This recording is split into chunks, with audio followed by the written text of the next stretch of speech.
You are listening to Missed Apex Podcast. We live F1. Welcome to Missed Apex Podcast. I'm your host, Richard Spanners Ready, and I'm joined in the shed by Matt Trumpets. How's it going there, Matt? We are having a lovely day here in good old New York City. Now, are you losing husband points for being here in the shed with me and not celebrating the American Mother's Day? You would think that would probably be the case, but as I've agreed to get takeout from the wife's favorite all-time takeout restaurant later on, I'm being given a fair amount of liberty this afternoon. Also, the cooking shows are on right now, and they're perfectly happy to have me not there. I love hearing the various negotiations from our panel and crew with their other halves in order to be able to be part of Missed Apex Podcast, and sometimes the disastrous telling offs when I bully people into ordering expensive equipment, or I don't know, go on for about an extra hour more than I said. I believe that none of the Missed Apex wives or husbands trust me when I say that such and such a show will finish at such and such a time, Matt. I've lost it. The trust is gone. Yeah, it really was probably never there to begin with, if I'm being honest. But we are an independent podcast produced in the podcasting shed with the current kind permission of our better halves. Long may it continue. We aim to bring you a race review before your Monday morning commute. We might be wrong, but we're first. This next guest is Edgy, and he requires edgy intro music. It's Kyle Power. How's it going, Kyle? Very well, thanks, Spanners. Happy to be back and still recovering from a frantic night racing in our superb iRacing Championship the other night. Yes, we'll definitely have a little bit of a segment on the iRacing, not because we want to go on and on about how our video game went, and I know some of you think of it as a video game, but I think, Carl, it's fair to say, and like I said, we'll explore a bit later on, that we have, perhaps me and Matt more than you, we've learned a lot about racing and what drivers go through from doing sims in a VR headset. Yeah, and it's not that far apart from some experience I've had in real life, and yeah, it gives you a whole new appreciation for what's around you, and also dealing with pressure of people flying up behind you and flying up the inside. So it's brilliant. I'm besotted with it. Yeah, it's definitely helped frame some of our viewpoints of racing stuff. So we'll marry up our experiences with some F1 stuff later on in the show. There's some actual news. Things are afoot. Things are changing. We've also got an interview with the Guardian Formula One writer Giles Richards as well. Fantastic to have him pop into the shed earlier on. We'll play that interview with you before we start talking about the prospect of behind closed doors races happening. We're tantalizingly close. That's too soon. I can taste it. It's in the distance. F1 is not a distant dream. I feel, Matt, like it's kind of on the horizon. 53 days. Is that what we're going for? 53 days. We'll come back to that. But first, let's have a bit of Big Dirty News. Big Dirty News. Oh, and did I mention that there's a Catman quiz for the three of us as well at the end of the show? At the 45-minute point. This isn't going to be a 2-hour show with a quiz. At the 45-minute point, we're going to start the quiz and we're going to wrap it up in a neat bow by the hour and 15-minute mark. You can keep me to that, Matt. That limit is as strict as the upcoming cost cap. Okay, because we've always been so very, very good about being on time for everything. Mostly your fault. Mostly my fault. I don't know. Who was here ready for the show before and did not have to get up from his seat and go get his beverage? Was it you? Was it Kyle? I guess we'll never know. Tell us about the cost cap. I guess we never will. All right, so the cost cap. We have seen the ins and outs, the backs and forths, the savage riposts of the various players. But we are now being assured that the 145 million cost cap is now essentially a done deal. And what we are looking at, and what is the only thing really being discussed at this point, is how much it will fall the subsequent years. And the number we're seeing right now is 130 million in the second year of restrictions. But apparently that's what all the fuss is still about. And it's a question of how long it's going to take to phase it in, because the larger teams are still on the, well, we have all this staff we're going to need to move around. And we'd appreciate some extra time to be able to settle them rather than just chuck them out the window. Okay, so let's get some perspective on that. So $145 million, is that correct, Matt? You've put it in the show notes as dollars. Is that you and your US-centric way of thinking? And is this before or after the US inflate massively their dollar and the price of gold to get out of their national debt? Oh, there I go again with the politics. Jeff from Peterborough is not going to be happy. $45 million, where does that put us on the scale of what the teams are currently spending? I'm guessing it's really only the top four or five teams that are going to have to actually reduce their spending. Yeah, so I can confirm for you that in the article, it is indeed dollars that are referenced. And, well, relatively speaking, there was an article about Racing Point recently in which they pegged their budget at about $110 million and saying it was amongst the lowest in Formula One. Some may argue Haas's budget is slightly lower and or they have fewer people, but it gets complicated because they outsource the building of their chassis to Dallara. So it's not a simple apples-oranges comparison. Okay, Stuart Neal, hello in the chat room. Stuart Neal is a person who is in our chat room with several other people. There's more than just Stuart Neal. There's Udavir, Ivan, Bernie. I don't think that's the real Bernie. Mark, DJ. Hi, guys. Welcome to the live stream. Go to YouTube, search for Mr. Apex Podcast, and from there, when you catch us live, you can chat along like these guys are. Stuart Neal, a karting attendee, by the way. Hello, Stuart. Says, don't forget the cost cap does not include the talent. Therefore, like the cost cap, there is no chance that this stream will end on time as the talent are not included in the rules. Ooh, I didn't read ahead. I only read the first bit of that comment. Darn. So, you know, for example, Vettel on 40 million, that reduces the effective cost cap when you look at it relative to what they're spending at the moment. So a team like Racing Point, are they quoting the driver's wages? Because I believe on paper, Lance Stroll actually does get a paycheck. And I also believe that Perez gets a paycheck as well. So, you know, if you take off, 10, 15 million from that annual budget, it's just a thing worth bearing in mind. Yeah, no, the article about Racing Point did not distinguish where the budget numbers came from. I think usually it's traditional to include driver salaries and all the marketing and all the people.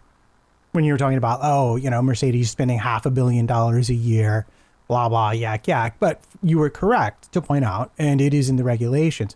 This is very much aimed at the working staff in the Formula One and engineering and at the racetrack, not the drivers, not the marketing and all the celebratory other stuff, which is, to be fair, part of what makes it worthwhile for the manufacturers. If they can't leverage their success for marketing purposes and sell lots of cars and make money, then the investment in the team becomes less worthwhile for them. So I don't think it's unreasonable to sort of decide what the core functionality is that needs to be regulated and regulate it that way to try and make a more fair playing ground. But also, again, it in these times becomes a way for manufacturers and so on to sell to their corporations that are sponsoring them that we are becoming more efficient and therefore it is okay to stay in this sport.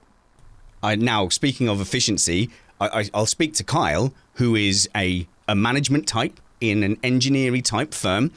You are well probably used to the fact that large engineering corporations can get quite bloated in the staff department. And I don't know if that's the same with Formula One, but as they all drive to make efficiencies, still, I think the better teams with more resources will just be better at making those efficiencies. So it's not as clear cut as you might think.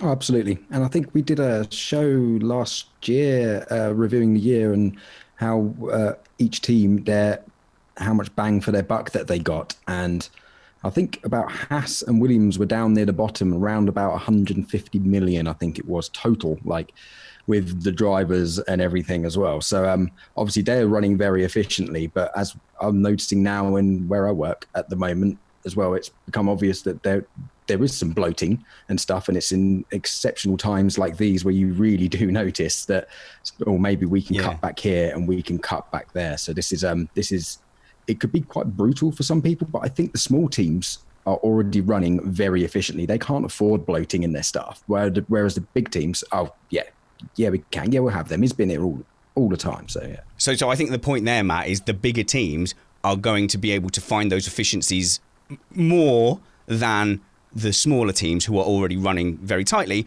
because you can't really grow and get successful and large without throwing lots of stuff at the wall. And by doing that, you are going to, build some fat into that. And I'm not saying that there's people at Brackley who are just fat. I don't know that organization inside out. But I think it's going to be easier for Mercedes and Ferrari to lose people and stay at the same level. If a smaller team had to lose the same amount of people, they would lose much more performance. Yeah, no, there's much more redundancy in terms of staff, and probably much more compartmentalization as well in terms of staff. I mean, at a place like Mercedes, you could chase hundreds and say, oh, I found a development that might bring 200s, and they might consider it because they can afford to. But we know from talking to Mr. Carter that, you better be bringing tenths to the table if you want me to spend money on actually building something and testing it and bringing it to the track.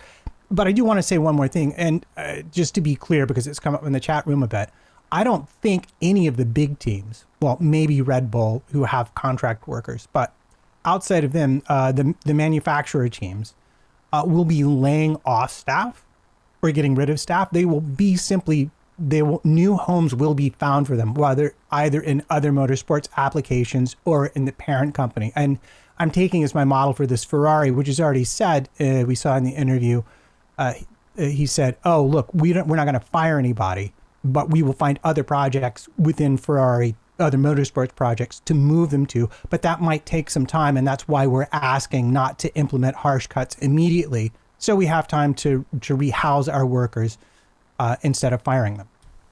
And Kyle. Yeah, and added to that, some of the senior staff could find themselves a lot more with a lot more on their hands. So they'll have supplementary roles. So if they do let somebody else go, then some of the senior staff will split that up and pick up parts of their role to have to do as well. So if there was like senior members of staff hoping to come out with an easy ride of this, they're going to have a nasty shock, because they're probably going to have their workload doubled now. Of all the streamlining just means more work for people. The work won't disappear at the end of the day. So, Matt, Renault and their approach to the end of this year and cost caps, that's in the show notes. Which one of you was to comment on that? I'm happy to comment on that. We can talk about it a bit more at length, but Renault is, like, to me, one of the most interesting cases when it comes to money. They left, they retained a share, they sold it off, and then they came back in 2016 thinking that they would get the same kind of marketing that we see Mercedes having, and Ferrari being a brand unto itself. I don't think it plays by the same rules, but very clearly they were targeting the glory, and it was very much a Renault project, because their partner Nissan had grown far, far beyond them. And even though they were living off of their investment and having saved Nissan and turned it around, I think they wanted to expand themselves to make themselves financially equal partners. Shareholders, they were controlling partners, but I think it's just a matter of maybe prestige. Perhaps we could go there. And it has gone very oddly for them. And I do feel that in looking at Cyril's comments, and we've had this discussion before, and you always give me a lot of grief about it. But I think in his comments to the board and in terms of his plan, he's very much at this point put forward to them that the new regulations will now be when we see Renault properly competitive. It's been very complicated because no one knows what's going to happen between now and 2022 when we're expecting the new regulations to drop. Yeah, and he's also been caning the board and has secured a load more investment. They could get Daniel Ricciardo. They've put in a lot more investment into their engine departments in Vinny in France. And they've been piling money in over the last couple of seasons. And they got a bit of a nasty wake-up call last year when they somewhat dropped the ball because they were on a very good ascension. They had a very nice line and a curve of a performance increase. So, yeah, they're feeling the heat somewhat. So Cyril has to try to be quite forceful and justify all of this extra investment he's managed to get out of the board and try to make it worthwhile. I mean, I think he's pretty much been saying we should be on the podium this year. We should be regularly fighting for podiums this year. So he's very unkeen on delaying the rule changes much further. Okay, so we're going to pretend, Matt, that he didn't just say unkeen, but please carry on with your response. There's got to be unkeen. That's not a word. Uh-oh. All right. Grammatologist, write us in. Yeah. Just let us know. Is it a word? Is it not a word? We're not going to take a moment and look it up on the Googles right now. But I do want to say something because, when you research stuff like this, Renault has a fairly lengthy history in Formula One. They've had world championships on their own. They've supplied Red Bull with their championship-winning engines throughout the 2000s, the 20-teens. 20-teens, I guess we would say, mostly. And then when they took fully the plunge, they got the worst rap possible. And Mr. Carter has commented on this. Christian Horner has certainly commented on this, most amusingly. They showed up in 2014 with a V6 engine that couldn't run more than a lap or two at a time.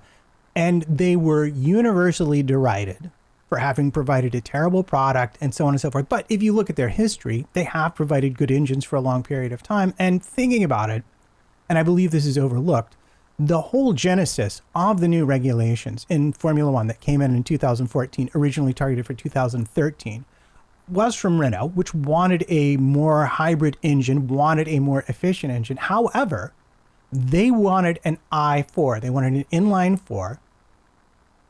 And the other manufacturers disagreed and switched it to a V6. And I do believe to a certain extent that may have put them pretty far behind in terms of their development relative to teams like Mercedes, who knew all along that's what they were going to get and that's what they wanted and were therefore able to put more time and more money into developing the engine that has become the envy of every other Formula One engine manufacturer.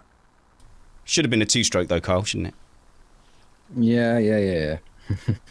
Now let's have a look at your attire for the audio listeners only.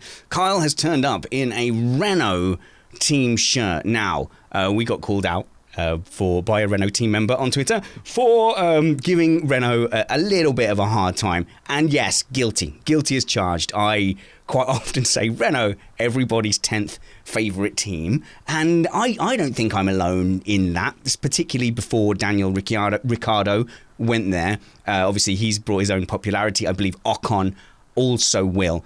So last week, I was examining why it is that I've got this kind of cartoon villain impression of Renault. And I think it was down to Cyril Abiteboul, the run-ins he's had. He seems quite aggressive. There's a French mannerism as well that perhaps is lost in translation. But Kyle, you have always been a Renault apologist, so it's been quite good to bring you on for some balance. Would you describe yourself as a Renault fan? I probably would, yeah. Because ultimately, I am a fan of the sport, and we have to respect manufacturers, and we like these teams in the sport. And Renault has done a lot for the sport. The Williams, Renault back in the day, the great V10 engine, they put a Formula One engine in a people carrier. I mean, that's pretty cool. What? When did that happen? Do you not remember that? It's back in the 90s. They put the Renault V10 Formula One engine in a Renault Espace people carrier. Oh, it was brilliant. fantastic. It's gone up the hill at Goodwood a few times as well. It's amazing. So that's pretty cool. They did the Top Gear thing. They played the national anthem with the engine noise. They have the best paint scheme, yellow and black. Oh, that's was why that I've them? got the shirt. Was that a Williams Renault where they played the engine noise on a test track? No, it was the Renault. It was the, Renault 2005 car I think they used for it. So that's really good. They're a fun team. They've brought some pretty cool innovations like the original turbo engines back in the 80s coming in. They've the mass damper before it got banned. When they were under the Lotus guys in 2011, they had a fantastic forward-facing exhaust. They tried to blow the floor, which I thought was quite good. So they're not afraid to try technically extreme solutions, and we need them in. And of course, now Cyril, as I call him, the inaudible French noise, is becoming one of my favourite team bosses. Just because of the drama. Because look at Drive to Survive, the first series, and him falling out with Christian Horner. That was brilliant viewing. So his emotion, and he seems like a tough cookie to deal with, and is not afraid to show a bit of emotion. I think that's healthy. Everyone loves Gunter, but getting that Cyril is actually a character himself. So I can't see why people deck Renault out. I think they're a pretty good team, and I certainly want them to stick around. So do you think with Cyril we've got a bit of a Dr. Cox from Scrubs situation where at first you think he's the baddie and there's the lovable Dr. Kelso who's the member, and then you realise that Dr. Cox is just a lovable rogue with a harsh exterior? Is that what we need to do? Do we need to dig beneath the surface of a Beatable? Yeah, I think if a Beatable threw in a few Fs here and there in Drive to Survive, his popularity would go up exponentially. I think he's done that. I think Gunter has been cashing in on that, where Cyril's, I think Cyril's okay. Sorry, chat room comment. God, the chat room do put me off sometimes. Michael Diestelhoff says Kyle's ISP is trying to protect him because you were just warbling just a little bit, but we've got you back in full force now. But I thought I'd use that as an excuse to talk about kind of general fandom within F1, and I've been asking people on Twitter as well, and I'll get to some of those comments. What is it that made you support your team and your driver, and how would you feel if that person or team disappeared from the sport? I think we were talking about it with Ferrari, and people saying, F1 wouldn't be the same without Ferrari. But there was not many people in general, Matt, who responded by saying that, if Lewis Hamilton left, I wouldn't be interested in F1 anymore. Now, you've come into F1 relatively recently as an American. You're kind of like a convert, in the sort of mid-noughties. But you don't really seem to have planted your flag in any one corner. I've never heard you really give any support for anyone except Ocon, which is, suddenly you were like, Matt's never really a fan of anyone. Then suddenly Ocon comes along. Well, my journey into Formula One was fairly interesting. I dipped in when the Tour de France first hit ESPN2. I wound up watching a lot of Formula One because it was on around the same time, like 2:30 in the morning. Enough to be entertained, and then I randomly re-encountered it, I think around 2007, and happened to just check in 2008, a couple of races before Brazil. And I wound up watching the Brazil race, the last 15 or 20 laps. What a time to come into F1. Oh, well, knowing what was on the line between Hamilton and Massa. And then that was it. I had to watch all the races after that. And it was just a slow descent into madness with regard to Formula One. Initially, I think I was a Lewis fan. I was a McLaren fan. And the thing, as I've watched, and you learn more about the drivers, is that they all have stories. They are all interesting in their own right, and the team's interesting for their own reasons. But I also became a bigger fan of the engineering, just the ingenuity, the amount of complexity required for any team to just simply even launch a car. I mean, I was a huge fan of Marussia, which our guest Gemma Hatton worked for.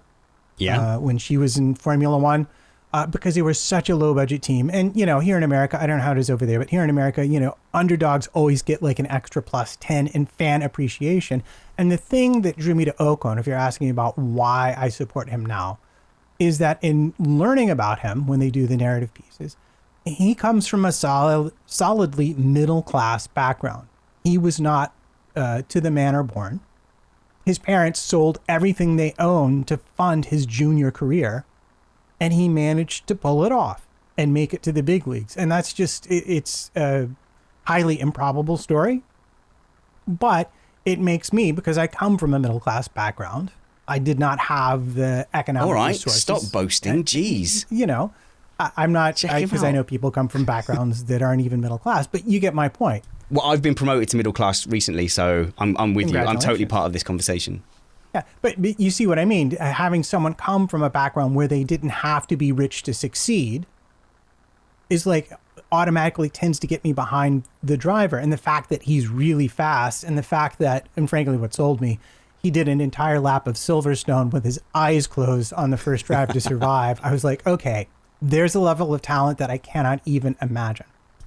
Yeah, I mean, pretty interesting because, you know, for you, there wasn't like a ready-made American driver or outfit at the time when you came in. And a lot of the time, it does go along nationalistic lines. So in our Slack group, which, by the way, you know, is for our fantastic patrons that I love, patreon.com/MissedApex. You guys are my absolute favorite people in the world.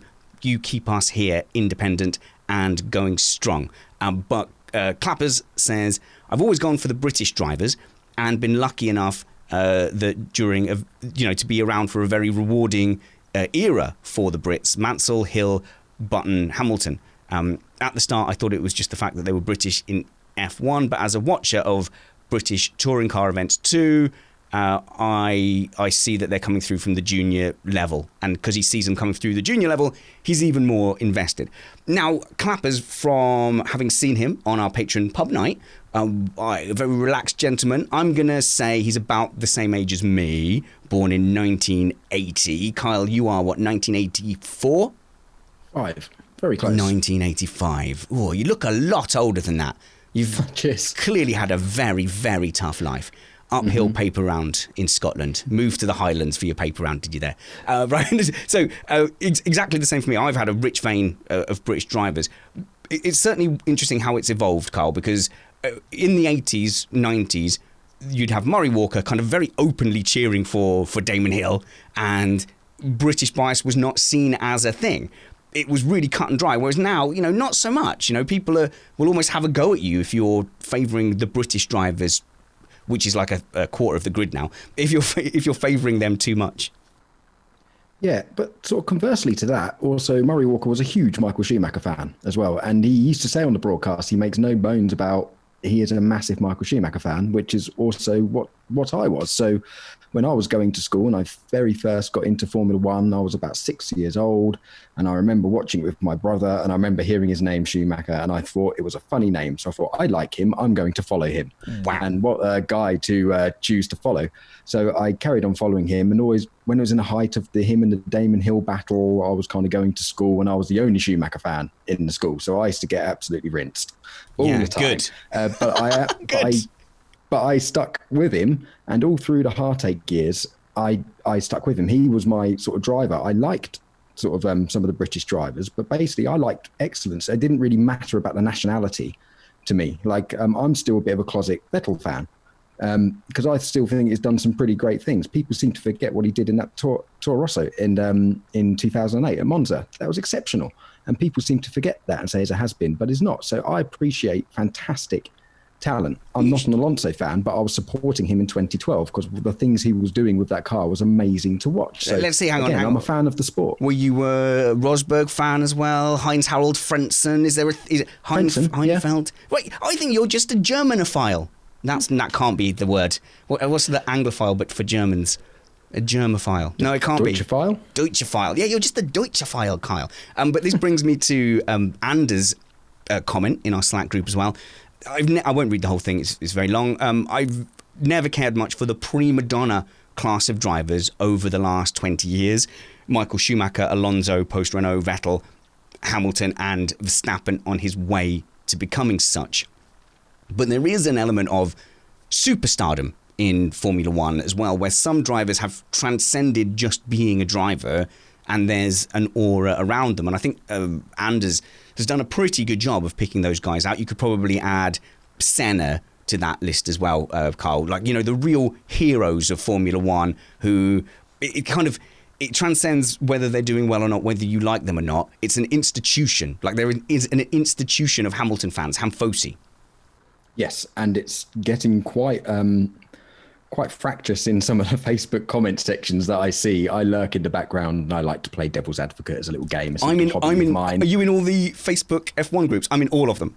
Yeah. So, same here. And I just see the arguments unfolding and it's unbelievable. It's usually the same small core group of people. But yeah, with Senna particularly, people, it's like a lifestyle almost. People are absolutely obsessed. And if you even point out a factual thing, which I did the other day about 93 Donington, I pointed out the slight fact that he was one of only 4 cars with traction control, and I got absolutely torn down and had all sorts of people throwing comments at me. And I was I just stated a fact. You comment in those groups. I don't comment in those groups. I'm a complete lurker. I do every now and then when I see something and I'm just like, well, I'll just put a little factual statement here, or I'll turn it on its head and play devil's advocate. People slagging off Lewis Hamilton, I'll then turn it on its head. I'll put a Daniel Ricciardo quote and in there, and then say it's from Lewis Hamilton and watch them freak out. Oh, that's clever. And then point out that it was actually from Daniel Ricciardo, and then they go very quiet. Well, that's why I do play the game of what if Hamilton said it, because lots of stuff Daniel Ricciardo says. I'm trying, okay, Ricciardo. A lot of stuff Ricciardo says. If you were to quote that and say it was from Hamilton, people, you're right, the reaction would be completely different. Now, Ricciardo, if the dice gets rolled a different way and he gets himself a drive in a top team, he's got the personality and aura as well to build that kind of legend around him. I have a feeling that his career is not going to go that way. That's just me rubbing my crystal balls. But there are drivers who can pull that off. So going back to Senna for a minute, you saying you got ripped for basically not admitting that he's God. Yeah. I was a huge fan of Senna when I was a kid. So being that little bit older than you, my first random fandom that I attached to was Riccardo Patrese because Riccardo and sharing my swarthy looks. He was my first driver I sported. Then Senna because Mansell obviously as well.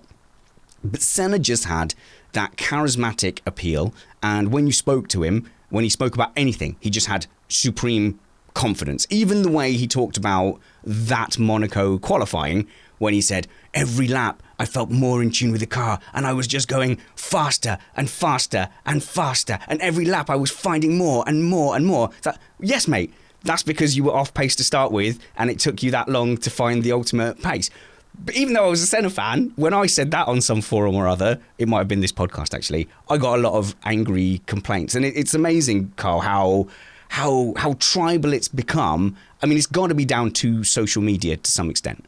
To most extent. Has to. And it's becoming quite toxic, and this sort of hive mentality. It's probably always sort of been there, but now we have the forums and the channels to actually hear people's views. But I have noticed a sharp increase in what I call the new age F1 fan. So they've you'll get somebody slating you, telling you to shut up because you pointed out a fact, and then you check out that there's some 12-year-old who's watched the Senna movie and telling you that Senna's the greatest, and you can think no, and you can have no opposing opinion to them.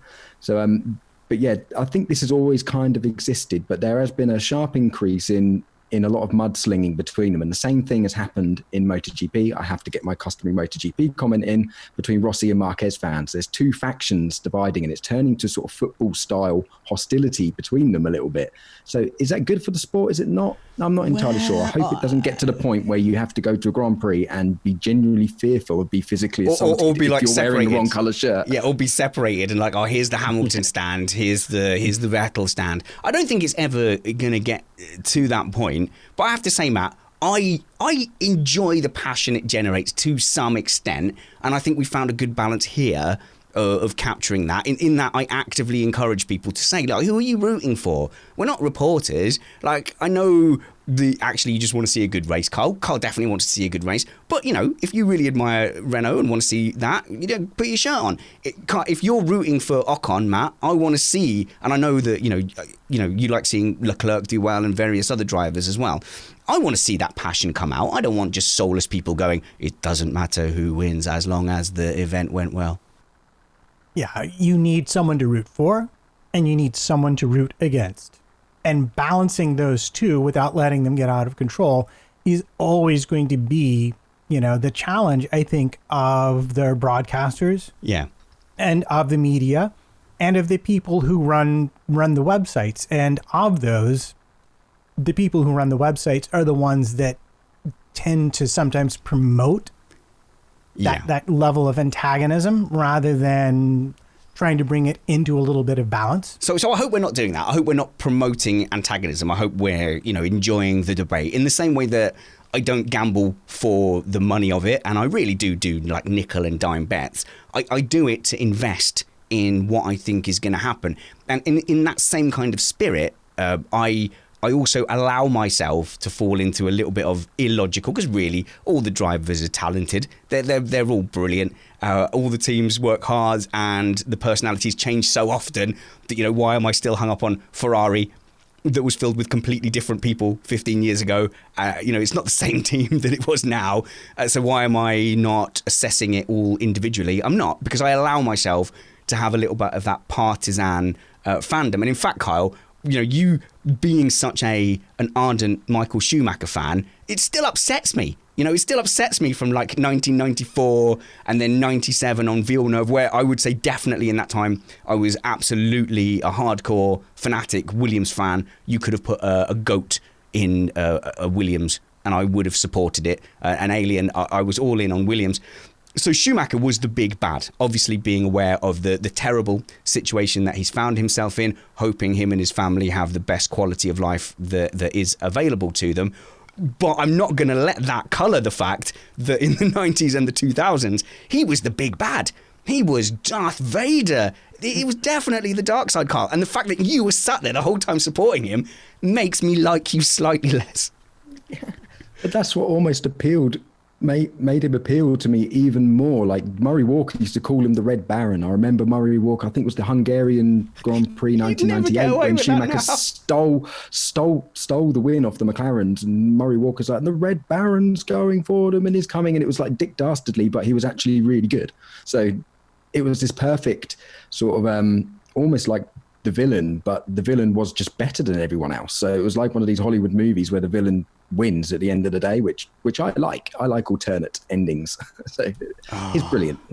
Yeah, look, I'm not going to doubt. I mean, the thing that made him the big bad was his talent. The thing that made him the big bad was that he changed the sport and he changed what it meant to be a Formula One driver. So you can't take that brilliance away, but also, I guess, apart from the sort of ancestral like bigotry basically in my brain that makes me go, oh, the Germans. Apart from that, he did behave in a way that was it sort of irked against my British sense of fair play. I never saw him as someone who had that sense of fair play and, naively perhaps, but that's what always irked me.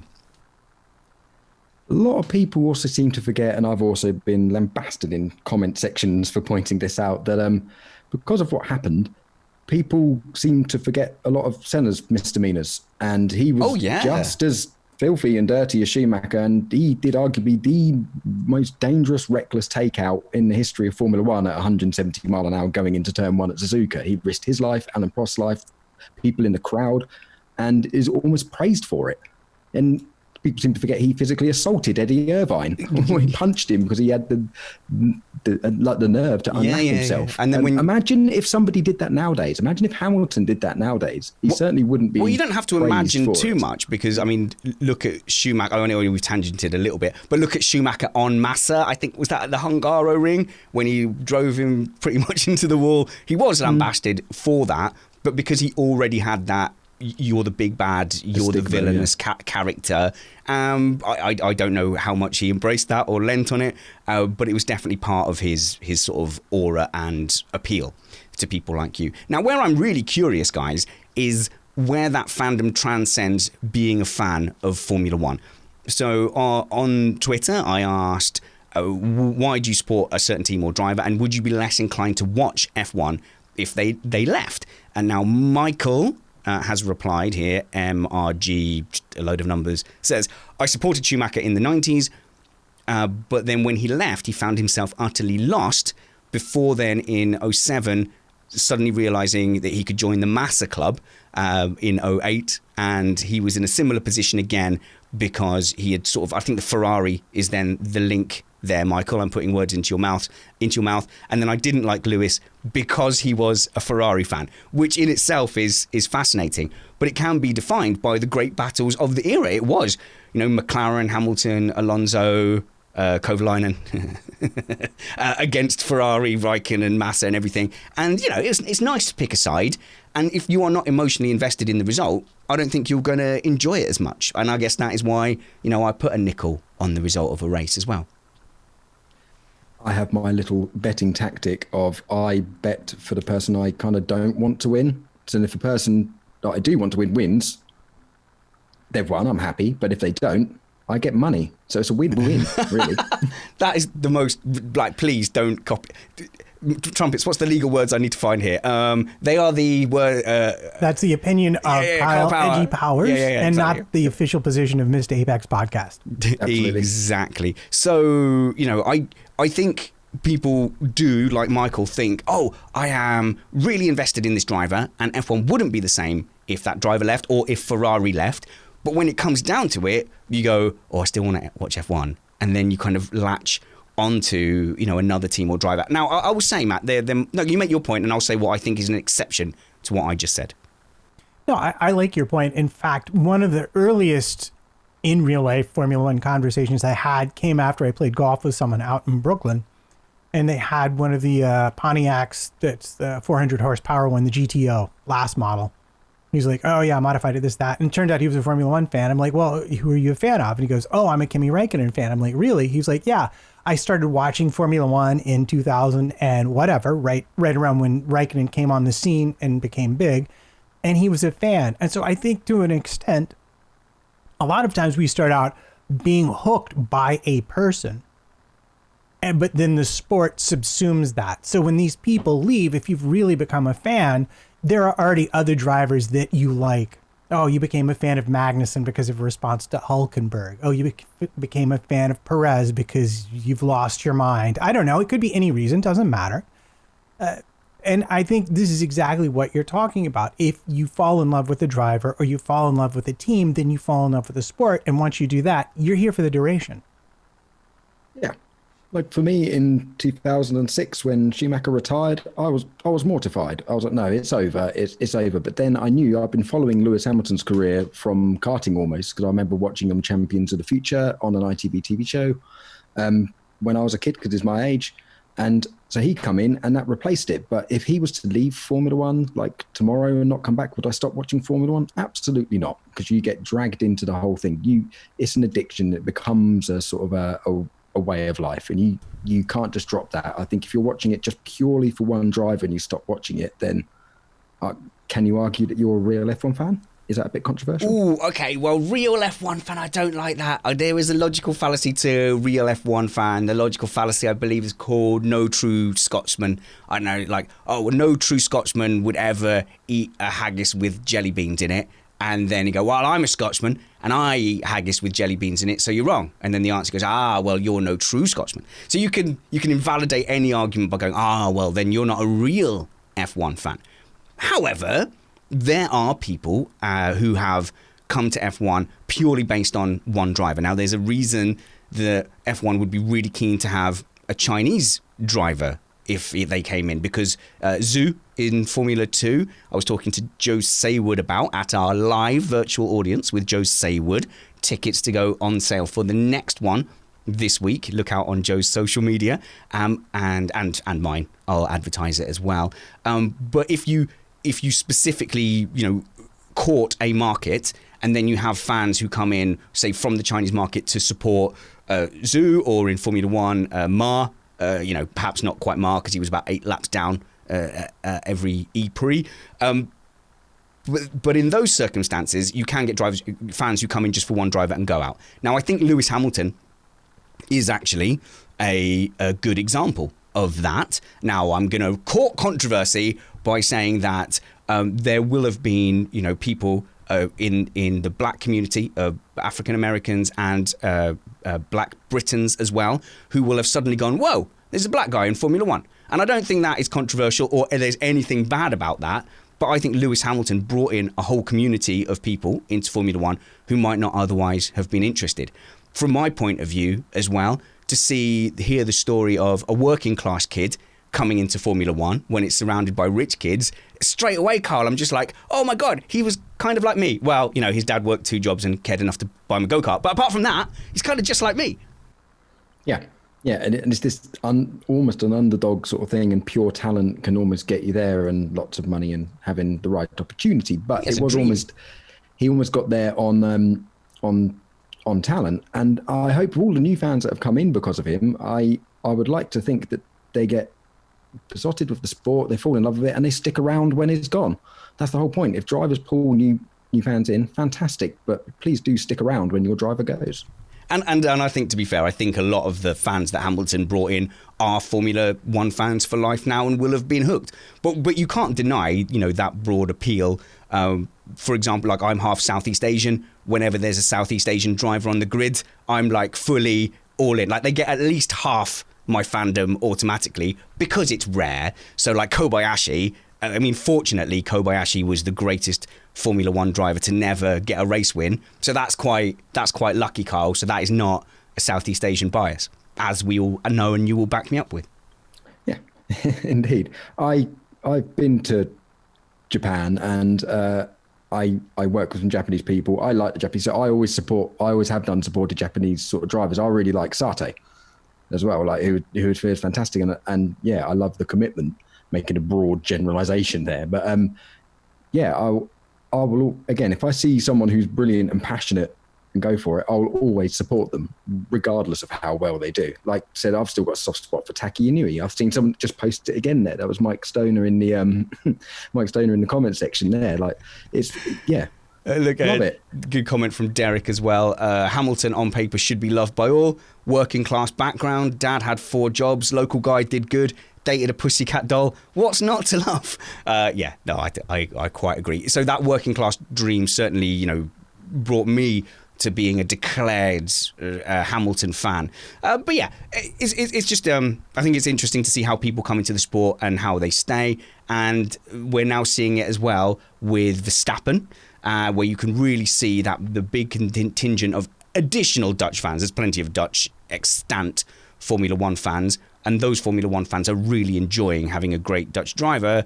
And Williams gave us a really good example, the kind of the soccer mentality, Kyle, that we're used to in Britain. We were kind of on the other side of that with the Williams pairing of Robert Kubica and George Russell.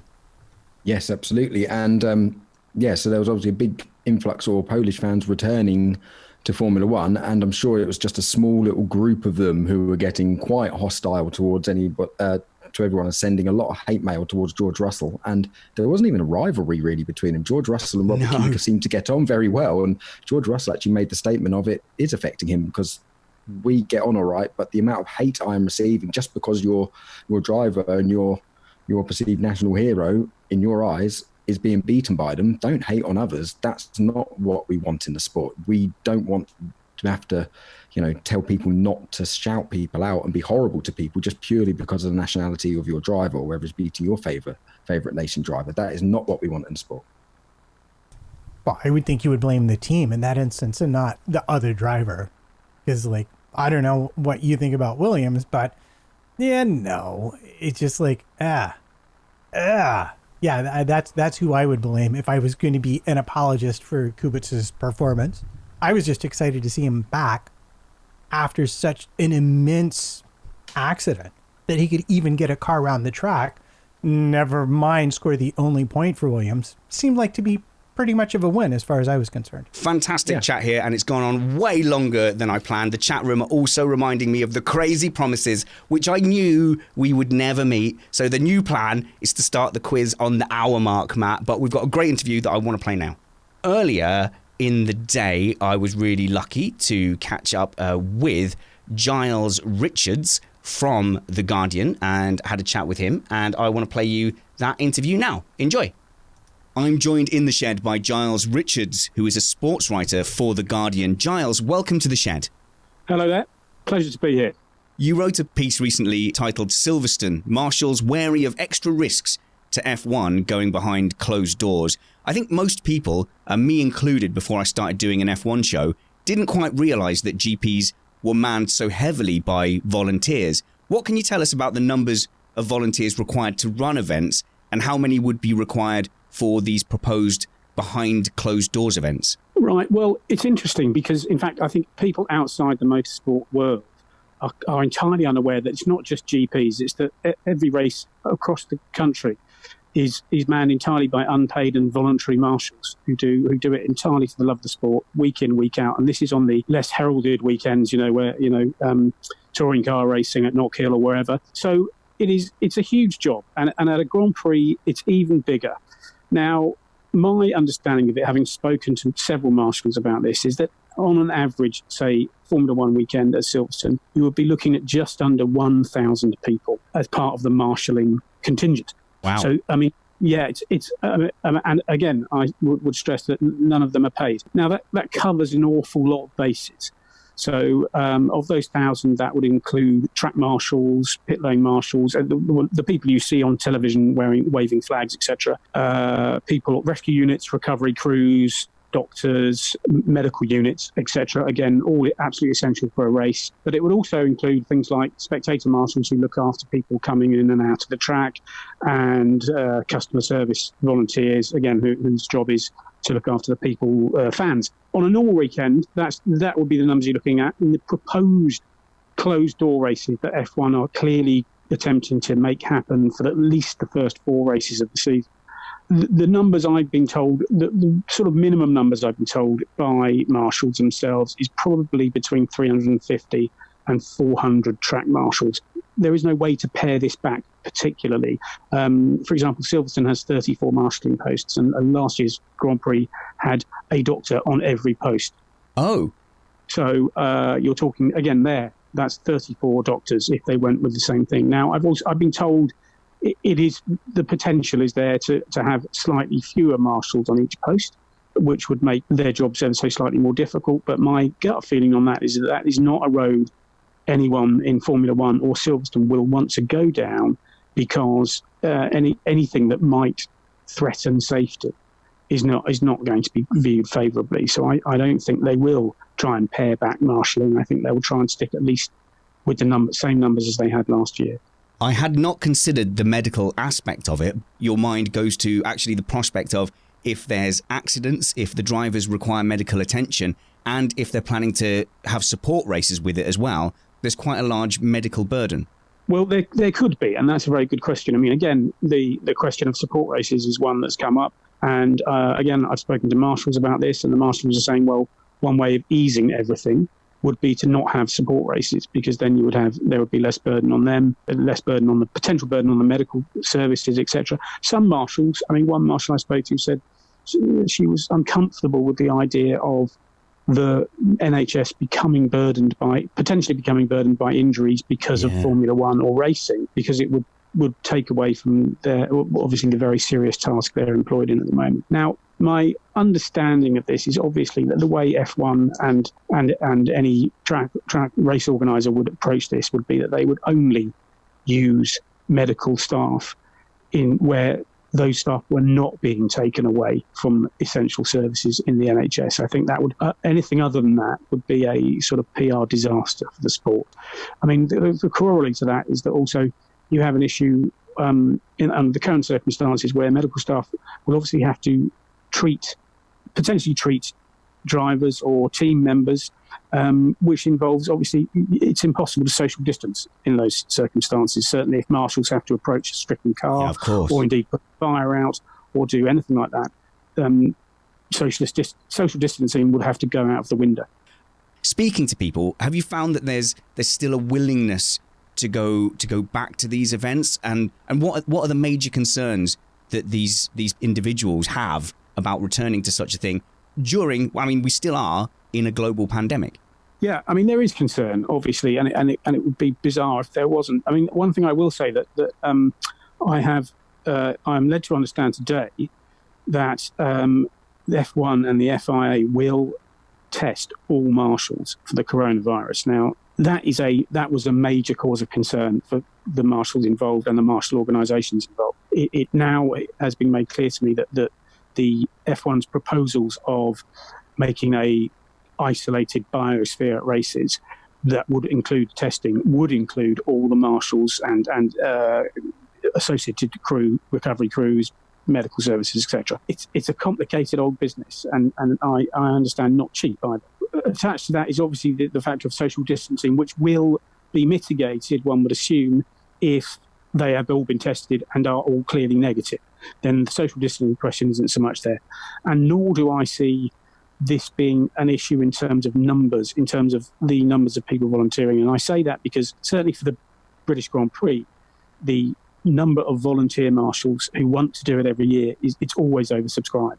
So they're always having to say to choose people and let some people down. What the marshals have told me is that even if some of them can't do 2 in a row, there will always be enough to step up who really want to do it. The head of the British Marshals Club told me that there'll be many who want to do it because they would like to say, who wouldn't want to say it, in a 5 years' time, I did that race, I did the coronavirus race. Absolutely. The British Grand Prix that had no spectators 70 years after the first Grand Prix. So I don't think that those numbers will be an issue. And again, these are very selfless people who do it because they love the sport and they want to see it go ahead if it's safe as much as anybody else. Wow, I think only the passion of everyone involved to get back to racing can match the enormity and scale of the challenge that we're facing and the logistics of trying to get these things done. Absolutely fascinating talking to you, Giles. You can be found on Twitter at Giles_Richards, and your articles can be found at theguardian.com/profiles/Giles Richards. Giles, thank you so much for speaking to Missed Apex. Smashing. You too. Take care. Thanks for having me.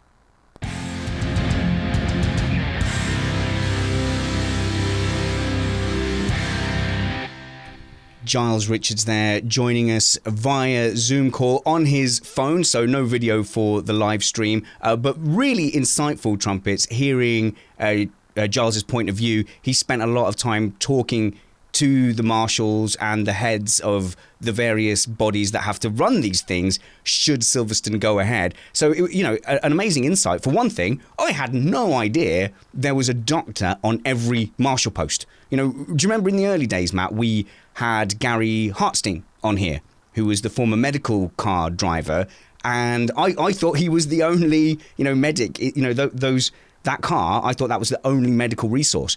34 doctors dotted around the track at Silverstone. I've certainly learned something there. Yeah, that's a surprise to me. I'm not sure if that's a requirement at every Formula One race or if that's a particular setup that Silverstone wishes to employ when they have Formula One there. But I have had actually conversations with marshals in the past.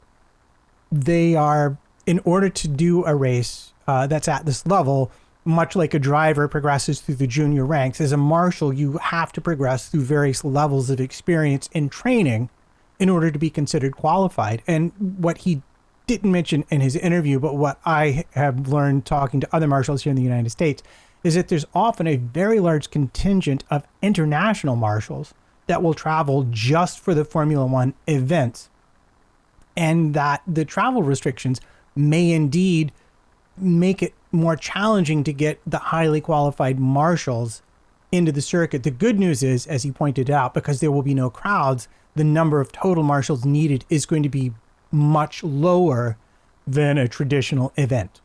So just two things. I did trim a little bit for time. We did talk about the effects of the international scene where marshals are shared around, the world, and the British marshals will go and advise at other tracks. And I think he did mention on there that the total number of volunteers is near 1,000 when there's spectators, but the bare bones, Carl, is like 400. And now when you say it, you go, oh yeah, of course, if you add it all up, but you never think about it. You never think there's 400 volunteers out there. Yeah. I used to be a marshal for the motorcycles, and before you could do the international events like the MotoGP or the World Superbikes, you had to be accredited, and you had to get at least, I remember it was 12 signatures of doing either club races or domestic races first. And these aren't just any Tom, Dick and Harry off the street. These are trained people, marshal trained. You can't pull anybody to come up. You need to know how to be able to get the driver out of the car, we had to know how to get a rider's helmet off and assist the medics. And there was a medic on every corner. Even for a domestic British Superbike Championship, we had to have a medic and a doctor on each corner. So that's that. So that's an absolute requirement. And the marshals are, they are volunteers. They're the unsung heroes of motorsport. So you can't just pull anybody to come and do that. Also, one of the problems with, they were talking about running back-to-back races as well. These marshals, they usually camp. So they don't all just live around the corner from the circuit. Some of them have traveled several hours or even internationally to get to that circuit. So, and then they're camping in a tent. If it's in a cold, wet British summer as well, that's not very pleasant. They also need to be fed. So there's going to need to be catering staff and everything there, or some packed lunches made up for them, or they get a food voucher, but they need to be able to spend that voucher somewhere. So it's a huge logistical nightmare. It's not just, we'll throw some people on track. So I know we have a quiz to get to. However, this is the start of a much larger conversation about Formula One. It's always the start of a larger conversation. About what Formula One is looking at, the plans they are making for when they do come back, how they are going to come up to it. And I'm happy to push that to another show. But suffice it to say that all of these exigencies are already being considered in terms of Formula One's approach to how they will manage on-track personnel during the Grand Prix weekends. There's been some stuff that's popped up on Reddit. There's been stuff that's been said in the press by Ross Brawn, by Christian Horner. One of the key things to know, though, is that one of their plans is to test everyone at the circuit every 48 hours for the duration of the event, and to absolutely can anyone who tests positive. And that potentially could mean an entire team is taken off the grid because one of their workers tests positive. So there's a lot to get into here. I just don't know if we have the time today. I suggest that we leave it until next week. Just before we recorded, there was a pre-recorded statement from the Prime Minister of the United Kingdom. So relevant if we're talking about Silverstone. I think people are looking towards the calendar at Austria being the first track, all behind closed doors, these first 4 races, Matt. But with regards to Silverstone, obviously the Prime Minister's comments are prevalent. Yeah, the only thing that has been confirmed by Formula One right now is that Austria is the target for starting the racing. That's it. Silverstone being talked about. Nothing beyond Austria is confirmed. And even Austria, of course, is subject to change depending upon circumstances in the future. So clearly we could wander into triggered territory very easily. We could make this political very easily. In the UK at the moment, what we've just seen is a loosening of lockdown restrictions, with people who cannot work from home being encouraged to go to work, and an eye for retail establishments such as cafes and restaurants looking to open on the 1st of July. So that's the current government plan. Some schools opening, some years opening on the 1st of June.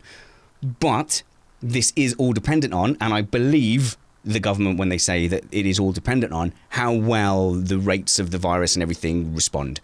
Now, an easing of restrictions when we are still currently experiencing more infection rates and more death than when we first started the lockdown would seem to me to suggest that easing of the lockdown would mean a worsening of the situation. So it depends. It depends how those plans respond to a worsening of the global pandemic that we were in, and it's no trivial matter. So I'll keep saying to you guys what I keep saying to my kids, what I keep saying here when it comes to F1.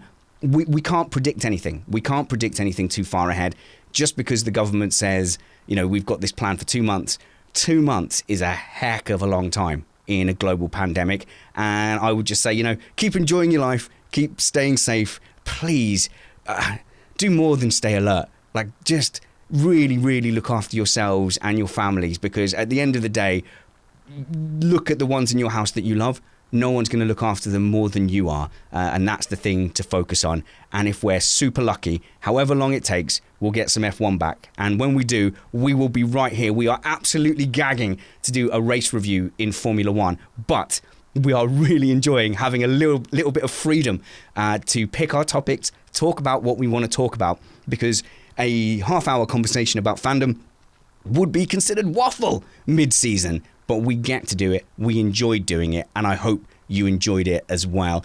Consider supporting us at patreon.com/MissedApex. Consider listening to me and Matt on the Remain Indoors podcast as well. This week, streaming Tuesday 2 p.m. and Thursday 2 p.m. Normally 3 times a week. But watch this space with Remain Indoors, because a thing is about to happen. But the thing that's about to happen now, exactly on schedule. My watch is broken, so we'll never know. But I think it's on schedule. It's time for a quiz. This quiz brought to you by the frankly excellent Catman F1. Chris Catman Turner, one of the nice... In fact, Kyle, you've got a reputation for being a nice guy, but your beard does suggest you're slightly evil. Catman is equally nice with no evil beard, so I think he might be the nicest member of the crew. And he heals poorly cats back to health and gives them contact lenses. It doesn't get more honourable than that, does it? I heard that he once let baby deers suckle on his own teat until they were strong enough to go back into the wild, and then he stayed in the forest with them for 3 months to make sure no predators came. That's the level of dedication he has to veterinary services. He's a real vet, you know. He's a real vet. He went to school and everything, and I'll let him introduce the quiz himself. Good evening, it's your Quizmaster Catman here with another mind-bendingly difficult quiz for you. We have 3 quick rounds this evening, the last of which has not been done before. I hope you enjoy it. You ready? Here we go. We're not ready, Catman. We never are. But I hope you enjoy this quiz, play along at home, and don't mind too much, the fact that we don't get any of the answers right. He has recorded them all on WhatsApp, and the quality is reflected in that, same as we did a couple of weeks ago. Here we go. I think let's nominate Kyle to go first. Round 1 is a trivia round with 2 questions each. Here comes the first. Who holds the record for the most consecutive pole positions? I'll play that again because I missed his instruction for how the quiz works. Round 1 is a trivia round with 2 questions each. Okay. Alternate Here comes questions. the first. Who holds the record for the most consecutive pole positions? Most consecutive pole positions, Kyle, before the chat room gets in. The chat room's not helping. Ham. They've said Tacky and Nui, so that's not helping at all. You think Lewis Hamilton, that's what you're going for. Have to say, the chat room has said Vettel and Schumacher, Rosberg. Do we get an opportunity to steal? Are we doing stealing, Matt? What do you think? What do you think, Matt? Should we steal? It could be fun Okay. to steal. Okay. I like the idea. It was pretty fun last time. Okay, cool. In that case, I'm going to say Vettel. So it's 2 points if it's yours and it's 1 point if you steal. I'm going to steal with Vettel. You can also try. I would go with Schumacher. Okay, let's Although hear. I think it's Hamilton personally. Let's hear the answer. That was Ayrton Senna with 8 in a row. All right. Well, I don't think anyone got that. Oh, Mr. Catalyst got it in the chat room, as did Mark Skid. Well done, guys. Okay, this question is for Matt. Trumpets. Who has entered the most races with a single constructor? Who has entered the most races as a single constructor? And you will occasionally get that WhatsApp ping when I press the wrong button. Nope, that's okay. What do you mean by...